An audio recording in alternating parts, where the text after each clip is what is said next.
What's going on, guys? Stelios here. Today I'm with my boy Jesse James West. What's good? Make sure to check him out here, subscribe, follow on Instagram, do all that stuff. So today we're gonna have an awesome video for you guys. It's gonna be the differences between Division I and Division III lacrosse. I played Division I lacrosse at Villanova University. He plays D3 at Montclair State University. Let's get it. Before we get into this video, I want you guys to comment down below what your dream school is. Let me know where you guys want to end up, whether it's D1, D2, or D3. So we're gonna hop right in this video. You got anything to say? Hopping into point number one. So we're gonna start with the statistics and give you guys a little bit of the numbers and all that kind of stuff. And let's hit with the first stat. So for statistics, I can't say the it's so hard. So for the first statistic, we're gonna go over how many Division I teams there are and how many Division III teams there are. So at the Division I level, there are 71 men's lacrosse teams and growing. At the Division III level, there are 248, so it's a much larger amount of teams. So you can't even say the freaking word. Statistically. Now, judging by that statistic, it shows that there are more opportunities to play Division III lacrosse than there is opportunities to play Division I lacrosse. So for the next stat, we're gonna get into the length of our seasons and how many seasons we actually have within a whole year of school. So for Division I and my school specifically, we had fall ball for about a month, from about September to middle of October. So it's about like a couple weeks with that, going full on with fall ball. And then after fall ball's done, we get right into winter session. So we drop down to about 8 hours a week. We do a lot of like stick work, lifting, and like all that kind of stuff in the off season. So those two parts right there, bug just flew into my ear. So we pretty much have two preseason seasons. So it's like fall and then winter. And then we work our way into the spring right around February. We have our first game early February, and then it can go up to Memorial Day weekend. Yeah, so pretty far. So it goes pretty far. Once we're done with winter training, we have a break, usually like winter break around Christmas time, and then we usually go back around beginning to middle of January, and then from there we practice up until February, and we start having games from then on. So that's pretty much our year split into three parts: fall, winter, and spring. So with the D3 level, it's a little bit different. I personally actually used to play Division I lacrosse. I'll tell you guys more about my story a little bit later, but for now, we'll stay with this topic. So at the D3 level, we practice for about 5 weeks in the fall, and we don't actually have a winter season that we do with our coaches.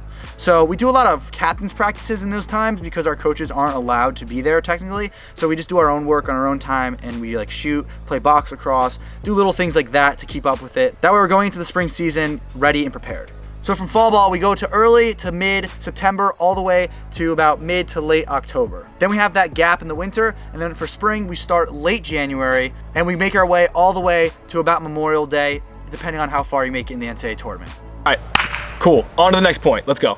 We're totally not reading off of note cards right now, so just... We put effort into this, okay? Sticky notes that are yellow means you're smart.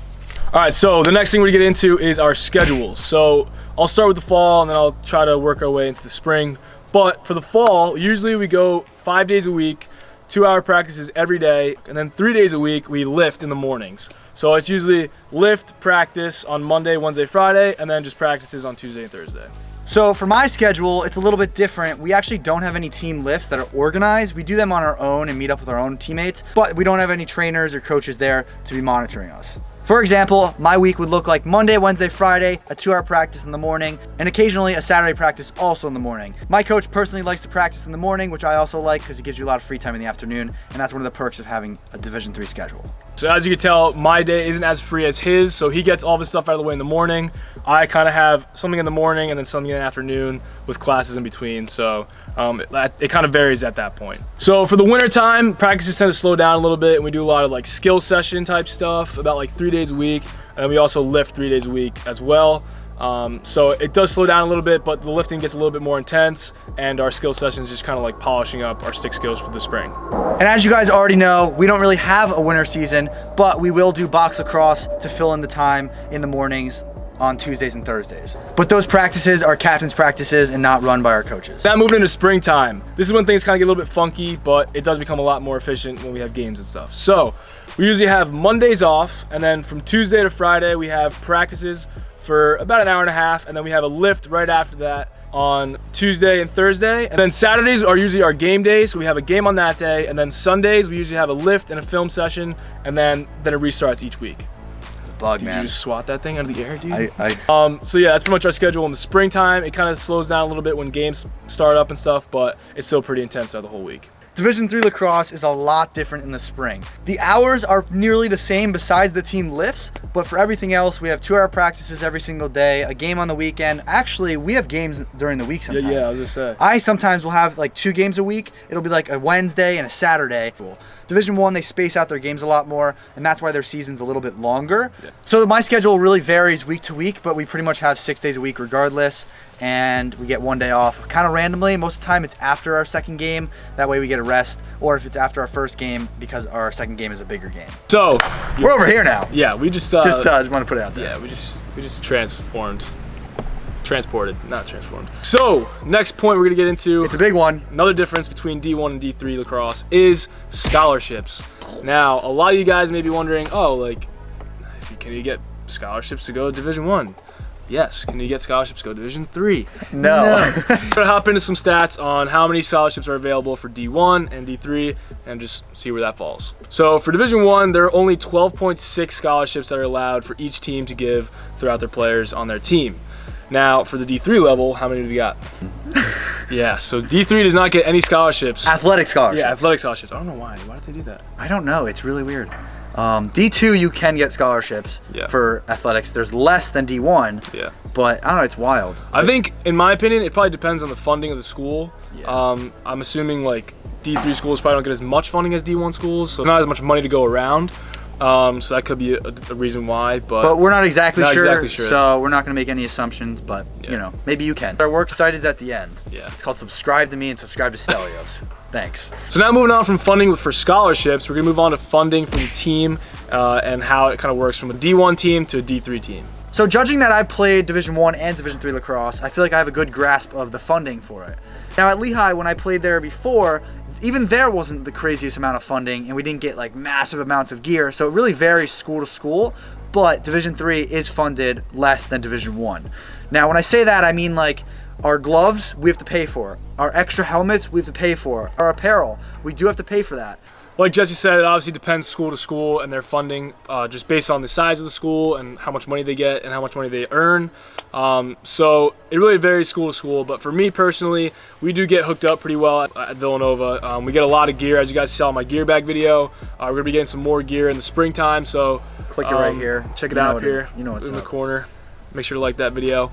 But yeah, so I mean, it really varies. I mean, we get like all of our gear, helmets, sticks, all that provided to us from our sponsors of the school. We get all of our apparel from our sponsors, and it's all pretty much given to us from our sponsors. So, do you guys have sponsors though? Yes, technically yes. Our school is sponsored. It was Adidas. Now it's Under Armour. Okay. So our jerseys and stuff, like, we don't pay for that. Like, the school pays for our jerseys and like things like that. But like, if we want a new pair of gloves, we have to pay for that. Yeah. Even though it has like the Red Hawk logo and stuff. Yeah. But we keep those obviously. I mean, as do you. Yeah. But like, if we want we had a gray helmet and we wanted a white one, so you had the option to buy it, or the school buys it and they keep it. But you can never keep it. All right. So if you want to keep your helmet, we have to buy it. All right, so that pretty much wraps up the funding and scholarship part. Moving on to the next point. All right, guys, so now the last thing we're gonna go over is kind of our personal stories of why we decided to choose Division I versus D3 lacrosse. Pretty much for me, the biggest thing for me was education, number one, obviously. So Villanova is obviously a great school. So for me, I just wanted to find the best fit for academics and athletics all in one. And Villanova ended up being my destination, and I'm very happy with how it turned out. So now here's Jesse's story. So I kind of have a unique story. I actually was a Division I commit all through high school, and I played one semester at Lehigh University. So if you want to know why I left Division I lacrosse, just check out that video in the corner right there. But now I'm actually at a Division III school called Montclair State University, about 45 minutes from home, and it just worked out really well for me. I didn't really personally want to do the whole time constraint of Division I lacrosse. I love playing lacrosse, I love being on a team and all, but I really just wasn't feeling it at the Division I level. It wasn't for me, as it's not going to be for everyone. Now, there's nothing wrong with that. Playing Division III lacrosse is an amazing opportunity that I'm grateful for, and it's a great experience to be with the guys, be on a team, and be part of something big. So that's personally why I play Division III lacrosse, is that because it gives me a lot more time to do my own YouTube channel, to do my own social life things, and to be able to really dive into my education, which is always extremely important. All right, guys, that pretty much does it for today's video. Last thing I want to just mention is that it doesn't really matter what division you guys end up going. It's always a personal decision at the end of the day, so just find what school is best for you. Just make a list of pros and cons and figure out what's best for you, and I'm sure you guys will end up in a place where you're happy. So hopefully these stories of ours and the statistics that we gave you guys can kind of help you figure out where you want to go, what school you want to go to. So at the end of the day, make the best decision for you. And also, don't forget to comment down below if you haven't already what your dream school is, and let us know where you guys want to end up going in your future. Make sure to like, comment, subscribe to my boy Jesse here. Thank you, guys. Follow us both on Instagram, and make sure to stay tuned for more content. Peace out, guys. Hopefully you enjoy. But how many kids could be part of this plan? And how many